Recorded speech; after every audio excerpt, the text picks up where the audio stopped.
this. YouTube. Done. We're going here.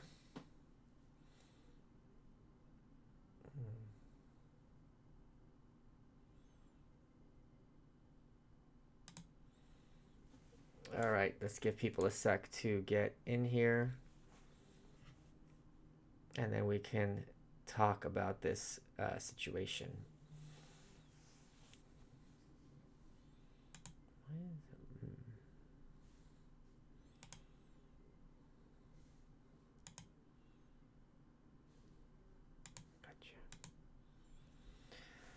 Gotcha. Hope everyone had a good week. This is going to be kind of an intense one. But I want to be kind of comprehensive because I'm sure a lot of people are going to see this. As I've been promising.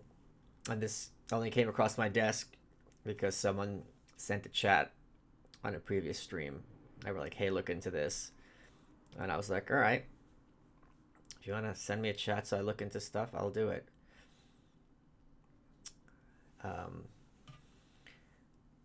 Yeah.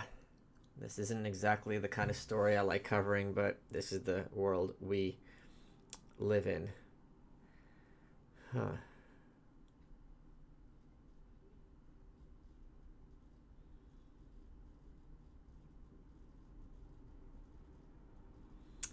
I'm getting used to this kind of quarantine life. I haven't left the house at all today. And it's going to be an interesting week, I guess. This streak in my hair is still taking on a life of its own. Had to be clever. Had to be pull off a look in Reuben. Now, months later, we're still paying the price. It's warm in New York and not being able to go for... Well, you can go for a walk in New York, but like the fact that it's not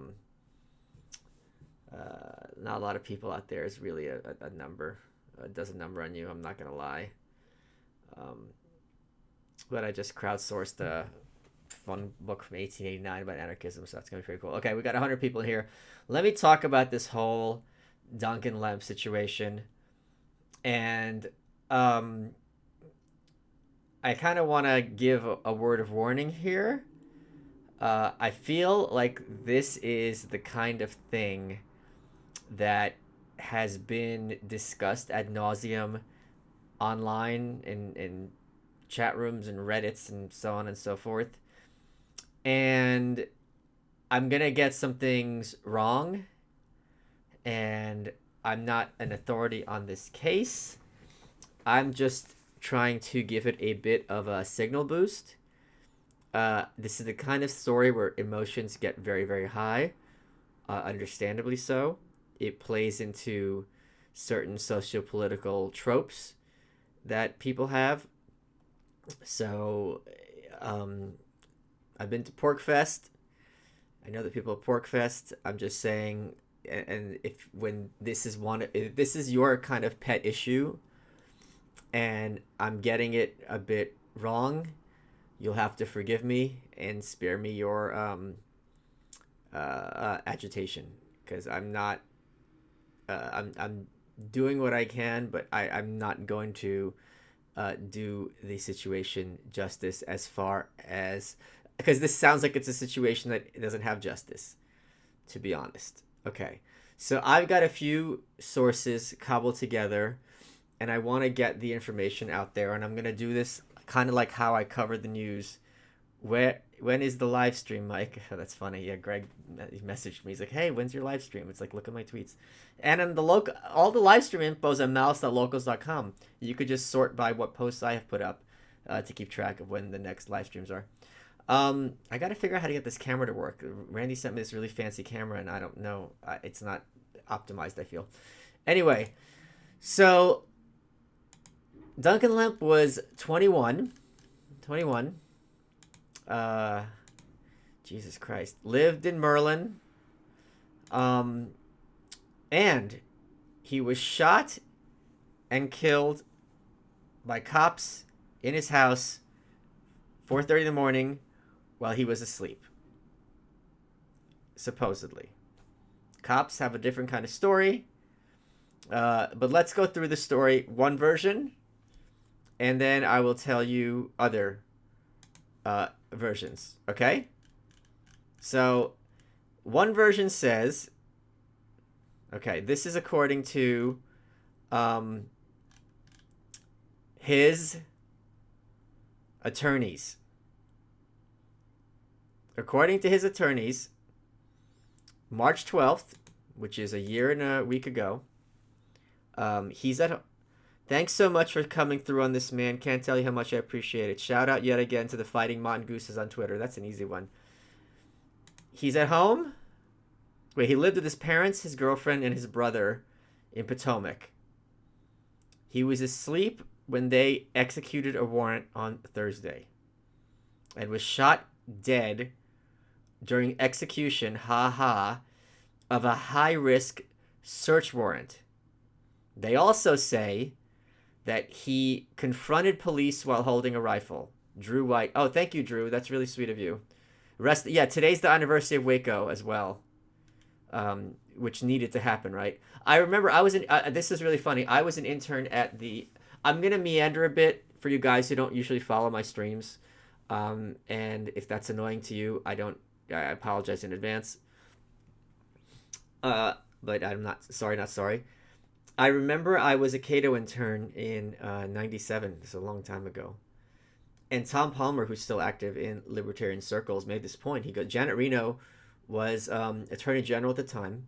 You know, she authorized this raid, which resulted in many unnecessary deaths. There's lots of information about Waco, how gratuitous it was.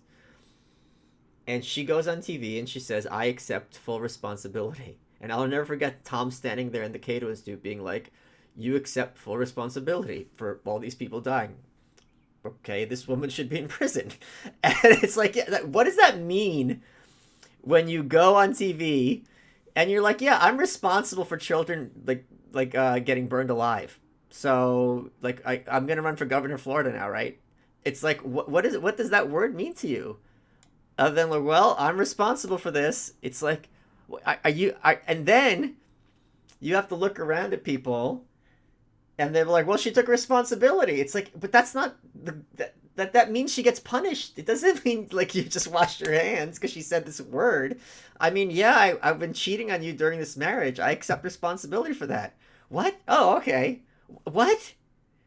It's so bizarre. I don't get it, but that's me. So let me go a little bit further onto this story. There's not a disagreement. Oh, so they're saying that he confronted the police while holding a rifle. I find it highly dubious that if someone who is at all politically informed, as Duncan per his Twitter was at least slightly, that if a bunch of cops are in your house, you're going to be shooting at them or confronting them with a rifle. This does not ring true to me. Because you know, if you are someone who's at all interested in gun culture, and I don't own a gun, I'm in New York, and please thank you on Twitter for being the 50th person to tell me, oh, if you like guns, you should move out of New York. Okay, thank you. I appreciate this sentiment, which I've never heard yet today. You know perfectly well that if you're pointing a gun at cops, they're going to shoot and kill you. And frankly, I can't think of if that is the case, and this is why, of course, they're going to invoke it. Yeah, if someone is pointing at a gun at another human being, police officer otherwise, that is really a case for meandering is appreciated. We like the content. Thank you. That is really very hard to make the case that the officer shouldn't have retaliated. I mean, they're human beings after all, and if someone's pointing a gun at your head, it's like, all right, it's either him or me. Can you imagine a serial killer in court? I accept full responsibility. Now you can release me. Yeah. So let me go through this. So the attorney said, if proper police procedure were used to execute a search warrant, Duncan would absolutely be alive today. Here's the thing. Let's break this down a little bit. Let's suppose If you look at the pictures of this kid, obviously, he could really be a serial killer. Who knows? But if you look at the picture of this kid, it does not look to me as someone who, but as an imminent threat. These no-knock raids, I don't understand.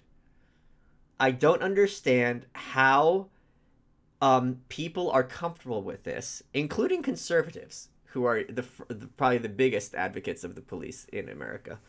I don't understand how people are comfortable with the idea that if there's an American citizen in his home, it's okay for the cops to not knock, break down his door, and come in guns blazing, and not expect bad things to happen even to the police. When you are in that flight or flight situation in adrenaline, and you're in your home and you are armed, which you have a right to do as an American or as a human, and people come in at 4:30 in the morning. Why is this happening at 4:30 in the morning?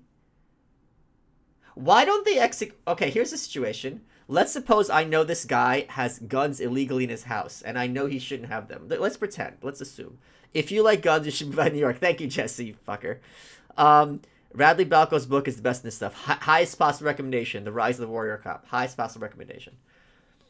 Let's suppose I know that there's a guy who we've all agreed, for the sake of argument, this person should not have guns. Okay? And I'm the cops. And my goal is two things. I arrest him, but get those guns out of his hands. Right? Wouldn't it make sense for me, and again, I'm not a cop, so I don't know the strategy here, but this seems very straightforward to me, that you wait till he's out of the house. If you don't need to knock on this warrant, if you have a warrant, a search warrant means, if my understanding, you can go in the house when he's not there. He's got to go to the supermarket, go to Sonic, get their burgers, wait till he leaves, fucking execute the no-knock warrant, and search his house. Go through it. It's going to be safer for you. Why is it important for you? Why does this have to happen at 4:30 if the person is asleep? If a person is asleep, there is absolutely no chance that he is going to an imminent threat by definition. And it's also baffling to me how, they're treating this kid like he's Bin Laden. Like, this is what they fucking did to Bin Laden. Like, they crashed his fucking house in the middle of the night and just shot everybody. What the fuck? And we're supposed to sit here and applaud. I'm sorry. There are several scenarios. The thing with Eric Garner, let's bring up Eric Garner, okay? Eric Garner was the case in New York, and he was repeatedly selling, yes, go off, King. Yeah, I'm not going off. This is not me fueled by, like, I'm not doing some kind of, Bill O'Reilly flipping off at the handle thing. I'm trying to be as methodical and rational and cold-blooded here as possible to give them every possible explanation for the behavior, because it's so disturbing that you want to believe it's not what it looks like. Right? So I'm trying desperately to look at it, be like, okay, maybe there's something I'm missing here. So I'm giving him no benefit of the doubt, and I'm giving the cops every benefit of the doubt in the situation. Okay, that's how I'm going to look at the situation, so that I can try to be like, okay, let's figure this out. That's my strategic approach to this scenario. Love the Oreo Center Himalis here. Yeah. So why I just because I always say this on Twitter, just because I can't wrap my head around something does not mean there's no reason. That's how stupid people think. But I'm going to say it anyway. Why are you... The cop should just take full responsibility. There's no problem. Why are you, as a cop... Thank you, Peter. Raiding someone's home at 4:30 who is not in any scenario an imminent threat? Let's go to Florida. Where the Parkland shooting. The kid there said to them repeatedly, I'm going to get a gun and shoot up the school. He said it repeatedly. And then they said, oh, well, no one sane is going to say that. So they put him in special ed. This is a case where I would see very easily, we got to go through this guy's house. Why is it happening at 4:30? Now, Radley Balco in his book, which I adore, I'm going to get to the super chats in a second. Radley, I'm okay, let's go back to New York. I'm sorry. So the case with New York, he's selling Lucy's outside. The cops put him in a chokehold. James Garner, he dies along the way to the hospital or something like that. And the defenders of this situation say, I'm sure truthfully, they didn't choke him to death like he had asthma and like he suffocated or something like that. Okay, fine. If we have a scenario where selling cigarettes to adults results in someone being dead, then we have a problem. The only person who got in trouble, they say this all the time, I'm going to repeat it. The only person who got in shit for the Eric Garner story was the guy who filmed it. So if I'm a chef and I miscook chicken and the chicken is raw, oh, come on, it's raw. The chicken is raw and someone dies. If I had a conscience, I would be like, this is not the job for me. Best case scenario, I'm like, my innocent fuck-uppery caused a human being to die, a dad. That means I can't be in this job. It's the same thing like with alcoholics, right? Alcoholics have this line about it's not the train that kills you, it's the first car.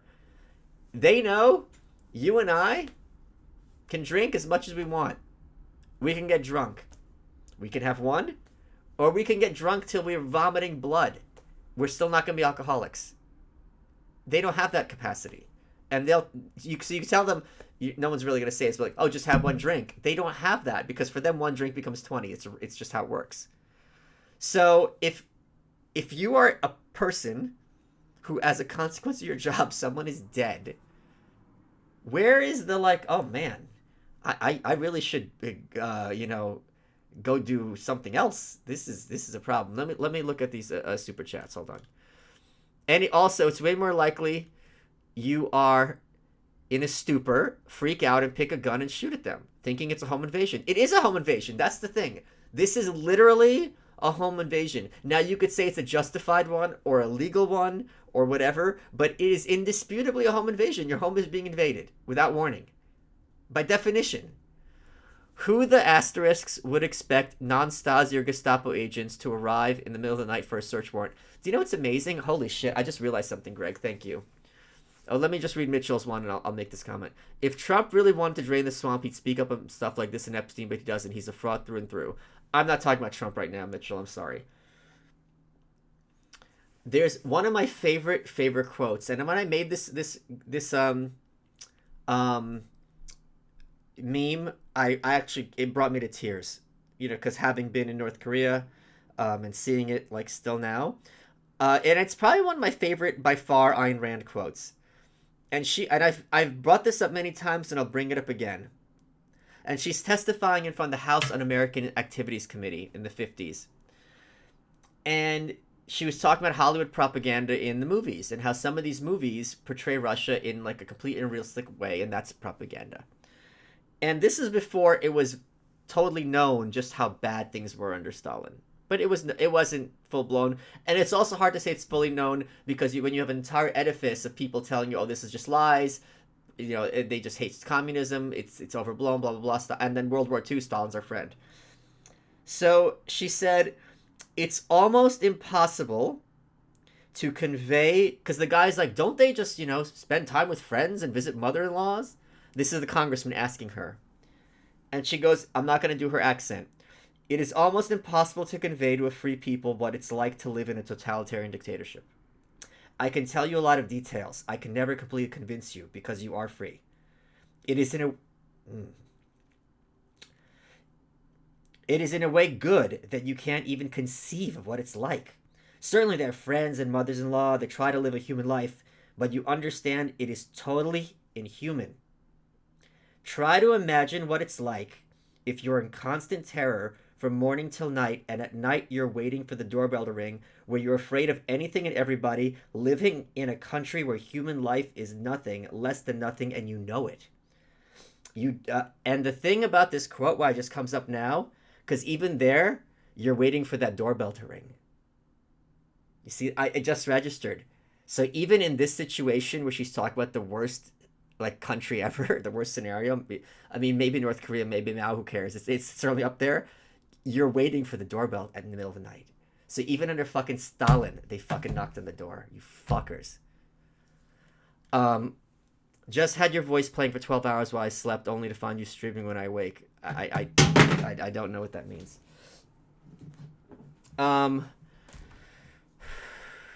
Okay, so let's go through some more of the details of this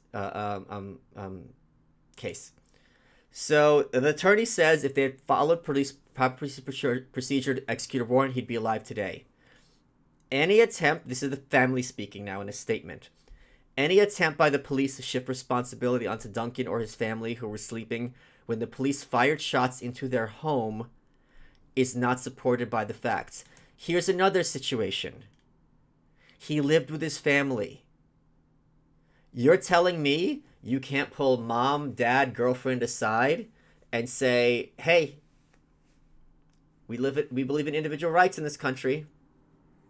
Duncan has guns. He shouldn't have guns. We need those guns. You're going to let us in the house? None of them would have said anything. None of them would have said yes. Put a gun on them. Daytime. Knock on the door. It's mom. Here you go. Let us in the house. Why does it have to be 4:30? Why does it have to be a no-knock? Here's the other thing. So they're claiming... Okay, so hold on. They have not... Here's the thing. March 17th, this happened. Excuse me. I'm sorry. March 12th. They have not released the body cam footage. I'm going to go full Maddow and full Hannity. Okay? This is something Maddow would say. President Trump hasn't mentioned Putin in years. In months. I wonder why that is. And you sit there, you're like, oh shit. That must mean something. And she's not even saying anything, she's just putting it in a certain way, right? And they do this for Trump and vice versa, and Hannity, they all do it. But I'm going to do the same thing, because if I, as a human being, as an officer of the law, cause someone to die, and I had body cam footage that would clear me of this, and knowing that everyone I work with and everyone I'm friends with thinks I killed a 21-year-old man in his sleep, and they're going to have to wonder. That's the horrible thing about all these accusations that are fake, because you know your friends are like, oh shit, did you really do it? And they will always, you know what I mean? If that were me, I would desperately want this body cam footage released. I would desperately want it released for the family, so the family would have closure and be like, this is a horrible tragedy, but you could see it was unavoidable. That's the whole point of this body cam footage. Not only, so the lawyers have asked for it, not only have they not released it, they haven't even given a reason why they haven't released it. I can give you a really good reason why you should release it. So, let's talk some more about what's going on in this case. So, according to the Montgomery County Police, they said to the family that they are investigating the case as a homicide. A homicide case mandates the involvement of an independent law enforcement agency to investigate, rather than allowing the county police to investigate themselves. Okay? They were asked by journalists about all these things.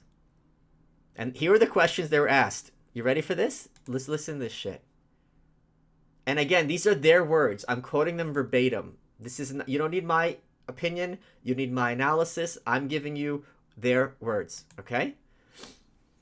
What is the journalist asked them in writing? What is the police policy for releasing body cam footage or any audio recording of the event? Great question. We like your work here at Atlas Arms. Ayn Rand quotes and conservative supported police privilege and gun control is an intersection with our work. Well, you've come to the right place for Ayn Rand quotes. Let me assure you. So this is what they're asking the police. What's the policy for releasing body cam footage? Are there guidelines for a timeline? These are great questions. Does the body cam footage show the incident? Did police get medical help for Duncan after he was shot? What is police policy for releasing the name of the officer and when? Does Montgomery County have procedures for deciding when to deploy a SWAT team for a search warrant and what isn't? Right? So these are questions in writing that they put to the cops. These are very reasonable one-on-one questions. And if this is not what it looks like, and we live in a country where cops are constantly undermined, they have a tough job, and you don't know what it's like, you're dealing with the worst of humanity, and you don't want to knock on a door and have someone, an arsenal, blah, blah, blah. We know this, right? This is what you saw all those questions that the reporters asked in writing. It wasn't a press conference where like, I don't know off the top of my head, I don't want to misspeak, this is a technical situation. This is in writing. This is what, the feds raided Roger Stone's house like that too. This is what the cops replied. This is from the police director of the Public Information Division, Captain Thomas Jordan. Here we go. We provided a press release previously on the incident. Yeah, Google it. You can't cut and paste to the reporter. We do not have anything new to add at this time. We are very limited in our response due to the fact that it is an ongoing investigation. We aren't able to provide comment so as to preserve the integrity of the investigation. This is why this is a lie. And I use that word very, very, very rarely. I use it very rarely. Many of these questions have nothing to do with this incident. Let's go through the questions again. And remember, this is in writing. He had as much time as he wants. He could talk to the lawyers. He said, we aren't able to provide comment so as to preserve the integrity of the investigation. Here are some of the questions. What is the police policy for releasing body cam footage? How is answering that question going to interfere with the investigation? That's a general question that's nothing to do with a specific intervention. Here's some other questions. What is police policy for releasing the name of the officer? Hashtag free Roger Stone. His CNN raid was bull. That's the other question. What is police policy for releasing the name of the officer? You can easily say, I cannot speak for this case, but broadly speaking, police policy is not to release a name. Ever. Okay? For fear of retribution. There's a million ways to answer. Have you asked Keith about this case? I've not. See, Michael, this is why we need to have common sense gun laws. Yeah. Here's another question. This is a question that everyone would want to know the answer to that has nothing to do with this case. The last question. Does Montgomery County have procedures for deciding when to deploy a SWAT team for a search warrant, and what is it? They didn't answer that. Wait. So, we're in a situation... This person in Montgomery County is in a situation where it has been established that they can execute a no-knock warrant on you at 4:30 in the morning. According to them, this is their scenario. I'm taking their side as much as possible. 4:30 in the morning, you go to someone's house, no knock, come in guns blazing, or come in some capacity, and that's at the very least going to be traumatic. Okay, what circumstances are there that would tip off this kind of extreme response from the police? Oh, we had a press release. Okay. Now, a second press release was released after Duncan's family's release statement. This is February 13th. Excuse me, March 13th. I'm sorry. Lemp was prohibited from possessing firearms, and detectives were following up on a complaint from the public that Lemp, though prohibited, was in possession of firearms. Now, my understanding is, okay, that is Potomac is where a lot of families of rich government people, contractors live outside D.C. One of the richest counties in the U.S. There are not often armed search warrants there, to say the least. Yeah. So they're saying he's what they call a prohibited person. They said he had a conviction as a kid, and as a result of this conviction, he wasn't allowed to have guns until age 30. So therefore, blah, blah, blah, blah, blah. My understanding is... Oh, this is not my understanding. This is known. Hold on a second. I don't know what this means. They have not provided any evidence of this. Duncan's lawyers have asked, what proof do you have that he was not legally allowed to possess guns? Radio silence. That's another thing. If something is in the Washington fucking Post, like the story is, I'm sorry for cursing, and you're the police, and it's been 5 weeks, and there's a death, and you have information that if not exonerate you, at least mitigate the circumstances under which this tragic series of events happened, which is the best case scenario for you, you can't release that? Release it, leak it, show it to Duncan's lawyer.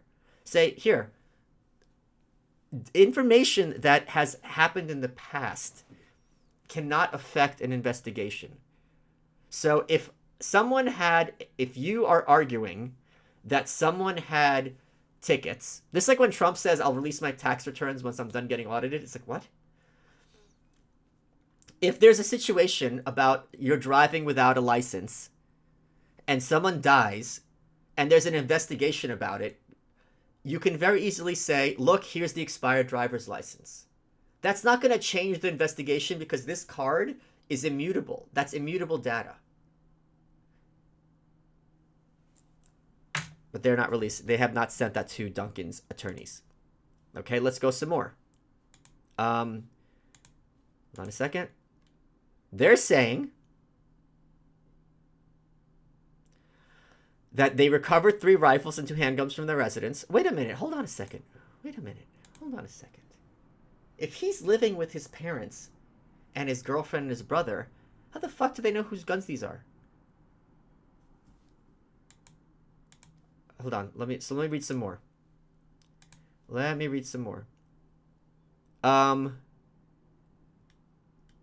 According to... Who's this? I want to get this. I don't want to... This is according to his attorney. I want to make sure I'm not misspeaking. This is his attorney. No search warrant gives the police the right to shoot into a house full of people when they are sleeping without specific threat of imminent harm. In this case, there was no threat of imminent harm, which can at all support the conduct of the police. Here are some circumstances I can easily wrap my head around this. If it's 4 a.m. and his mom or his girlfriend or his brother call the cops and say he's got guns and he's about to use them. Yeah, in that case, break it down. I get it. Even if it's a prank, like, you get it, of course. You have to take that shit serious. They're asleep.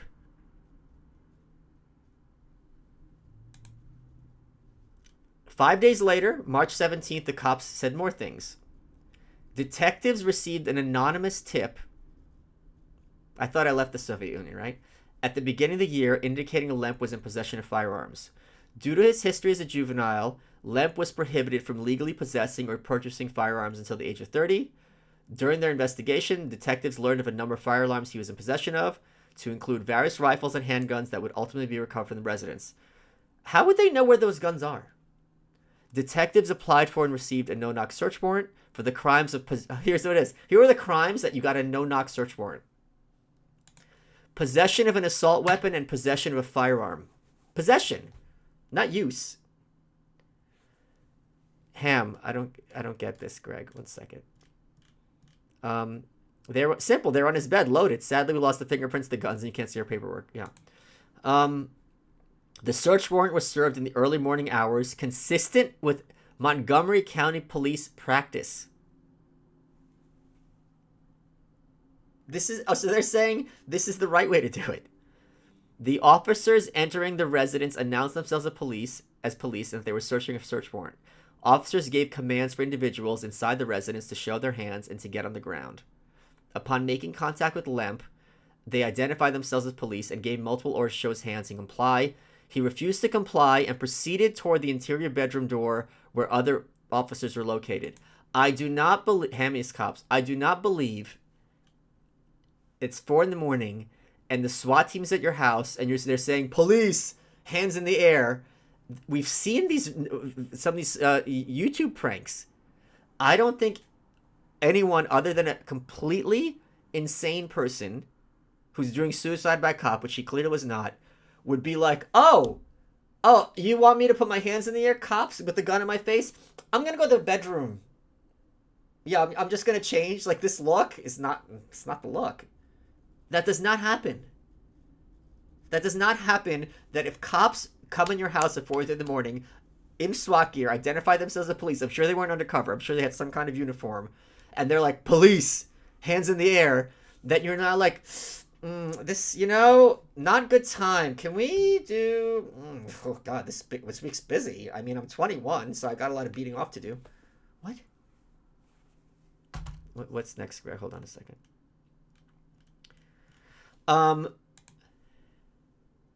Lemp refused to comply with the officer's commands, and Lemp was found to be in possession of a rifle and was located directly in front of the interior bedroom entrance door. God dang it. Here's the other thing. So this is what the family said. The thing that's interesting is, anonymous tip was euphemism for using illegal means of gathering evidence. Very likely used intelligence source, social media cooperation. Absolutely. The other people were at the house. They were eyewitnesses. You don't have to be me and be like, this doesn't make sense. And like Judge Judy says, doesn't make sense, not true. And being an anarchist, he's much more... I don't think he was an anarchist. We don't know that. He's much more familiar and scared of police tactics and the murderous tendencies. I don't know that he was an anarchist. I have not seen that. He didn't follow me, so whatever. This is what the family said through their attorneys. The public press releases issued by the Montgomery County Police about the death of Duncan Lemp are inconsistent with the physical evidence and eyewitness accounts from those who survived. He was killed. The family, Duncan and his family, were asleep at 4:30 when police besieged the residence from the front of the house and were awakened by shots fired through Duncan's bedroom window, followed by the sound of flashbangs. Which of these sounds more realistic with how humans behave? Their story, where they knock down the door, point a gun at you, say, we're the cops, and he's like, oh, I'm not going to back down. I've got a rifle in that bedroom. Scoozy. Or this. The March 17th statement materially omits that Duncan was shot multiple times. Using a 3-month-old anonymous tip. That's the other thing. Let's suppose, again, best case for the police scenario, we have someone who has guns as in imminent danger of actually going to kill people. Or on himself. Like, this is not a joke. Okay? I can wrap my head around that. This is 3 months. So, in December, some rando was like, this guy's guns, he shouldn't have guns. And you're like, oh, shit. Okay, hey, Carl. Yeah, we need to get the guns from this guy's house. He shouldn't have them. That's cool. When's good for you? January's full, man. All right. What's February looking like? Man, I don't know. That's the shortest. I don't know. March, maybe at like 4:30 in the morning. Yeah, I could do 4:30. Okay.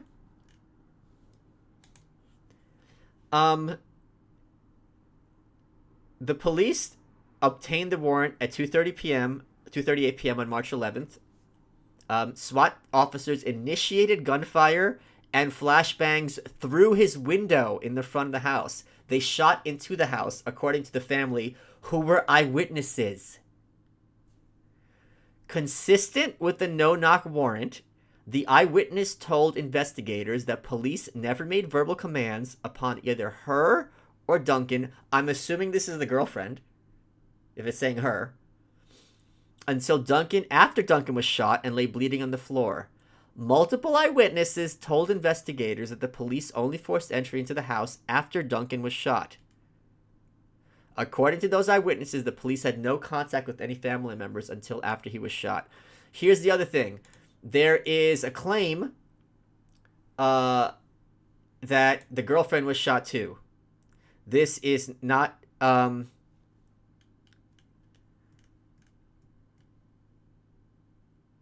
accurate. However, I do know, hold on a second, that she was injured by being handled roughly into broken glass and a bit from the various blasts. Here's some other things. She's pregnant. So I would love all you, I don't want to be like that. But I'm saying people who, I don't need to say anything. I think the information, people can draw their own inferences. I'm not going to say anything particularly insightful or that you don't know or you can't deduce by yourself. This is another thing that's amazing. So there was another article that pointed out that he had a booby trap set up in his house, that it was designed to detonate a shotgun shell at the direction of anyone entering. Right? Hold on. This is what's amazing. According to the police,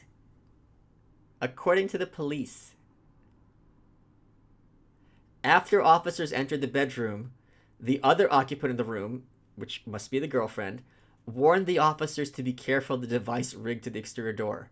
So after he was shot, the boyfriend was shot by these cops, the girlfriend told the cops, careful, there's a booby trap. I don't want you to get hurt. And they weren't hurt. And they disarmed the trap later.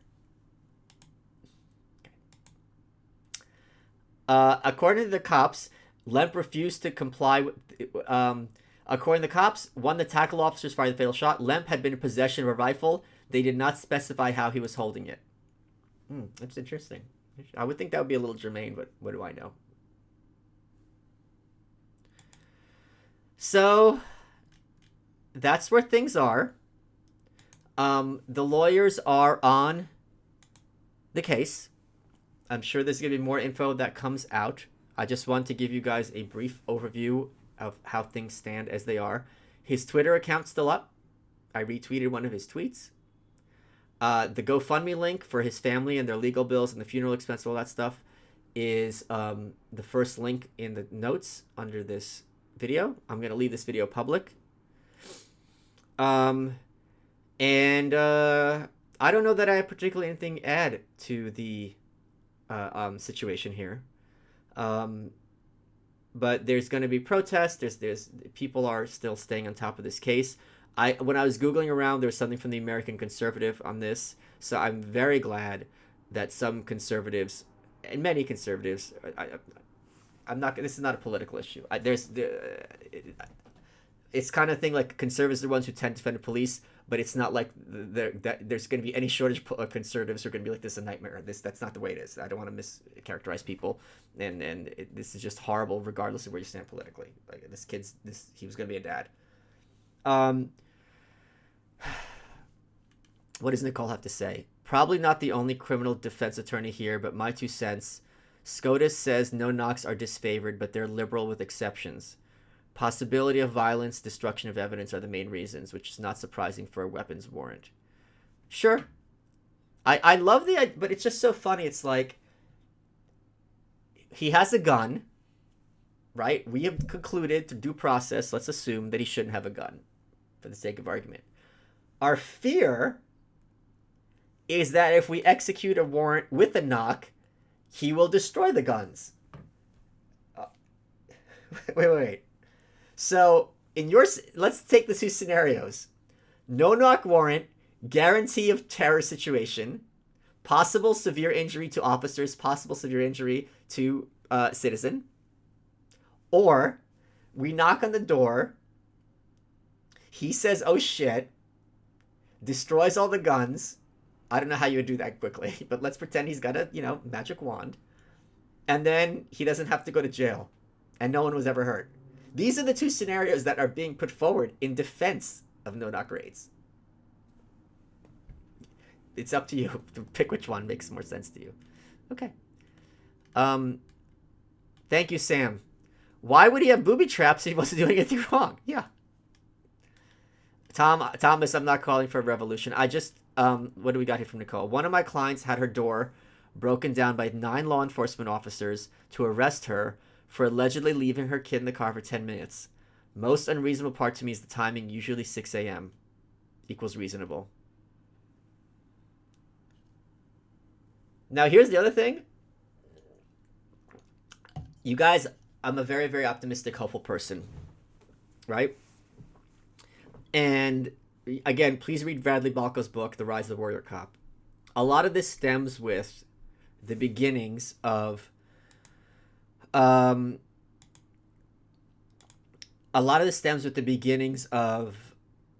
drug war, late 60s, early 70s drug war.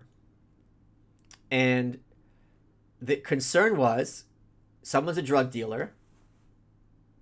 If they have the knock raid, they're going to flush it down the toilet, like if it's cocaine or weed, right? So now what they do, they'll cut off the water so you can't flush the toilet. Let's pretend like, those laws are valid and they should be implemented and so on and so forth. I get it. Like, the cocaine will dissolve the toilet, and then you lose the evidence, and then you've got this murder kingpin. He's killing the kids, giving kids free cocaine for some reason. Yeah, getting them hooked, right? It's funny. I love how they tell you as a kid, like, when you try drugs, you get addicted because, like, the drugs are inherently addictive as opposed to, like, the drugs are actually really just fun. But that's neither here nor there. Now that, and this piggybacks on that, right? So, like, you shouldn't have these drugs. You also shouldn't have these guns. So we're going to look at the process the same, even though they're, at the very least, it's easy for me to make the argument that we should have stronger gun laws than stronger drug laws. You can't take a lot of cocaine and, like, shoot up a school, but you can take a gun and shoot up a school. So, like, if anything, we should be more concerned theoretically under the law with the guns than with the drugs, right? Whatever. The point being, I know Mennonite farmers, if there's an accident involving kids, CPS shows up at 3 a.m. to yell questions. It's amazing. The point being as acceptance of drug use and an understanding of drug addiction become more prevalent to this country, that hopefully will take away the impotence for the existence of these raids to be there to begin with. Because if you're really afraid of cocaine being flushed down the toilet, and I'm not expecting this to happen, but if cocaine were made legal, then all of a sudden you don't need these raids, because even if he does it, who cares? It's his cocaine. Since anarchy is what you do anyway, regardless of law, an improper killing guarantees correct retaliation. Beside myself with this, I don't think it's a good idea to be. Okay, I've read your comment. That's all I'm gonna say. Okay, so love the Bombauer tactic of steel manning your opponent before unpacking their arguments. Chance of getting the girlfriend. No, you're welcome. You did a great job with Meadows' dad. I showed my parents that episode. I'm going to try my best to get someone from his people onto my show. And it's thanks to you, Anchor. I'm sorry for pronouncing your name incorrectly. But maybe you should have a real American name, like a human being. I didn't realize that was a Bombauer tactic either. I don't know, my camera's going blurry sometimes. Okay, lots of questions. The point is, I'm not letting this go. I will try to have follow-ups, whether on Twitter or otherwise. I will be in touch with someone from that space. I'm leaving this stream up public. Most of my streams I put unlisted for the supporters on malice.locals.com, so people can share this. I hope it has been of use or informative to you. I don't know, just like, people, when I was doing my North Korea work, and people be like, what do we do? I'm like, I don't know. All I knew to do was write a book. right? And like inform people. Like that's my job. That's what I'm fairly decent at. And after that, I don't know. So I don't know.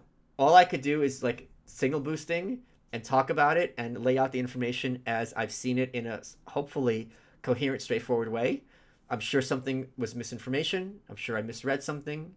But that's where I stand on this issue.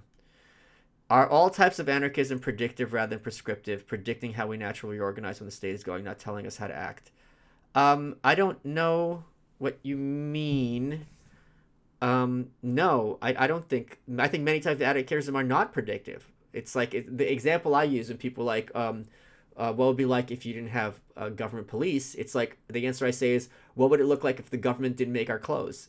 And when you realize that, you're like, oh, you can't deduce the fashion industry, just like you can't deduce the common law. That was, thousands of lawyers and litigants and judges over time incrementally making changes. So if something has been done a certain way by a monopoly for a long time, you have no idea what it's going to look like when that monopoly goes away, other than certain general qualities. Sean. Hold on. Where's Sean? Thank you for this. Hadn't looked into it yet myself. Glad to do it. By the way, just today, I was on my locals and I had a poll about what the next thing I should spite fund is. And there was a book from 1889, which I'm going to do a live stream on, about the Haymarket Martyrs. And they were men who were hung by the state of Illinois basically because they were anarchists for their views. And it goes through it. It's by the cop who took them down. And he's very exhaustive and presents his side of the view, which is not ridiculous. I mean, you can understand his reasoning, and then and now they were pardoned later posthumously. There's a monument to them, but I will be talking about, and basically everyone chipped in, and the book's $150 because it's like gilded from 1889, and I'm ordering the book, and I'll do a live stream on that as well. So thank you all for that. I know it's not a good idea. These things blow me away and ruin my rational thinking. How did these aggressors survive? You're asking the wrong person, Richard. I'm sorry. Can't we agree that the raid was illegal because all gun control legislation that currently exists is unconstitutional in its face? No. The Constitution is defined by the government, and the government has decided that many gun control laws are not unconstitutional.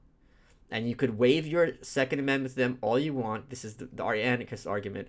And Jim, it says Congress should make the same people who will tell you First Amendment, First Amendment, First Amendment will tell you it should be hard to get a gun.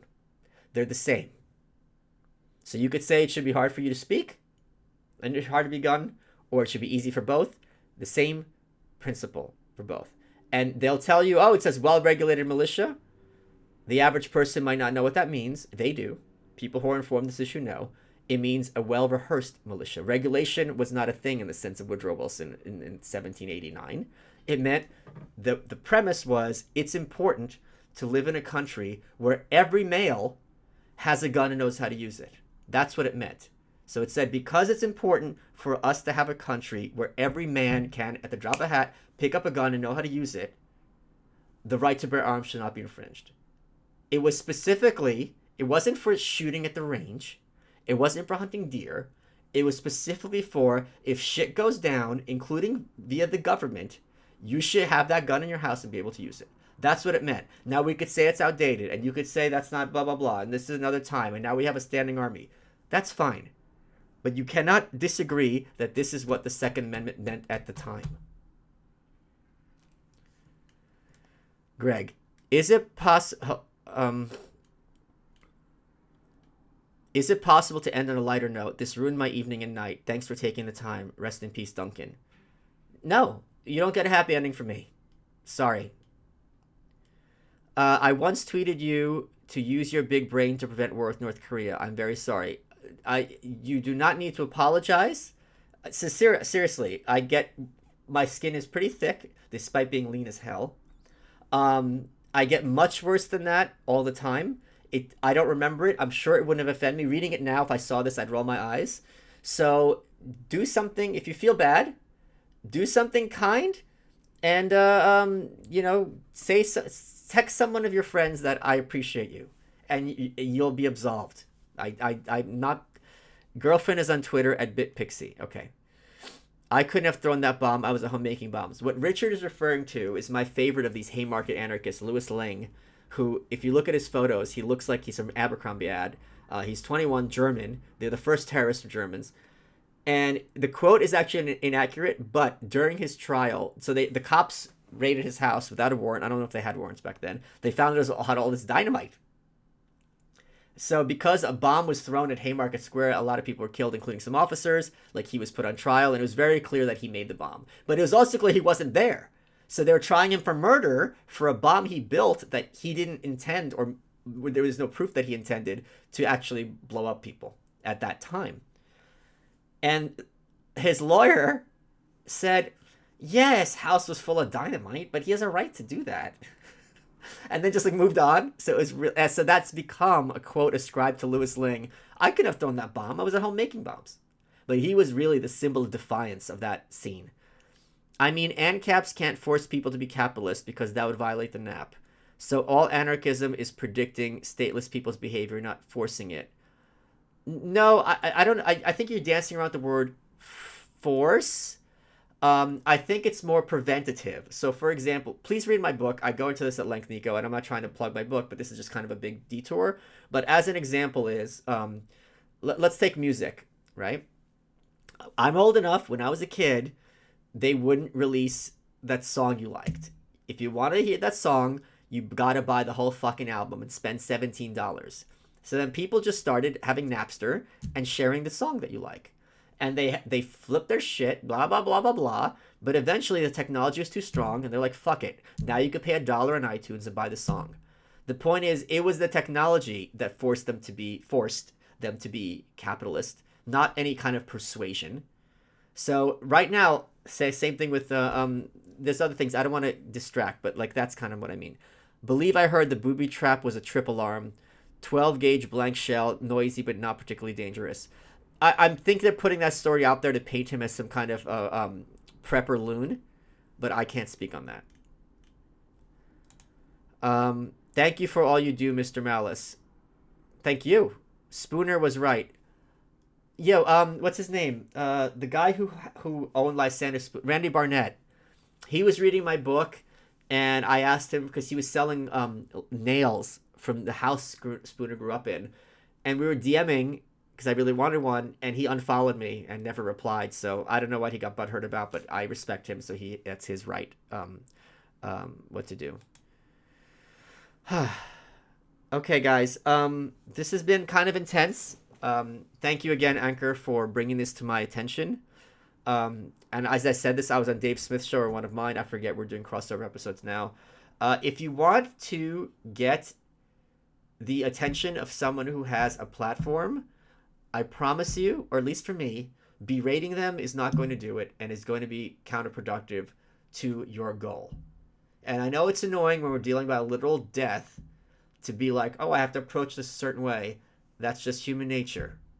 So as you can see, this is clearly a story that I was genuinely interested in and am more than happy to cover at length.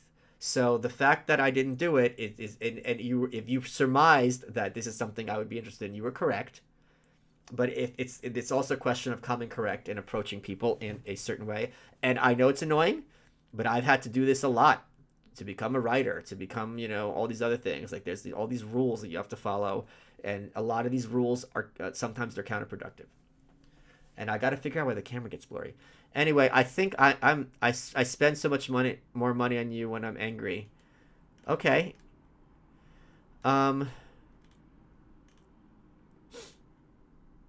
Thanks for locals. Hi to the locals crew. Yeah, malice.locals.com. It's got like 2,000 people in there. No drama. Everyone's chill. We got a lot of cool people there. I really like it. Thanks for the stream. Very informative. Got the girlfriend to watch tonight. She says, thank you very much for the compliments on Twitter. You can do better. Agree tech enables anarchism. Love the book. How can any other anarchism survive then? Left anarchism would be outcompeted. You'd have to ask the left anarchists. I'm not, you know what I mean? Like I can't speak for Emma Goldman. They have their own little scenario, which I do not find at all plausible. But, my heart goes out to them all the same. So, They have this imaginary scenario where everyone's working together. I don't. It doesn't. It seems so like I don't get it, that I don't want to repeat it because I feel like I won't do it justice. So I can't speak for the NCOMs.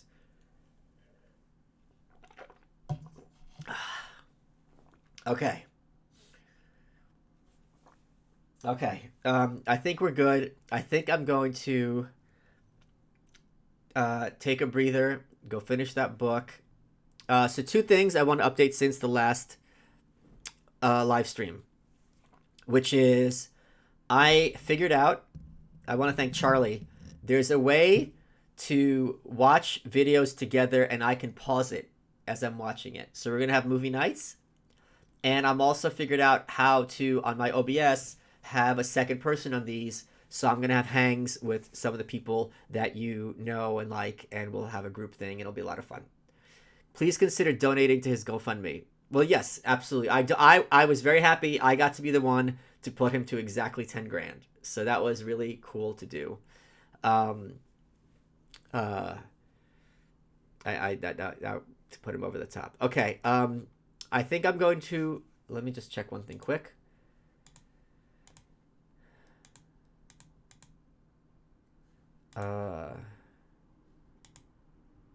Okay.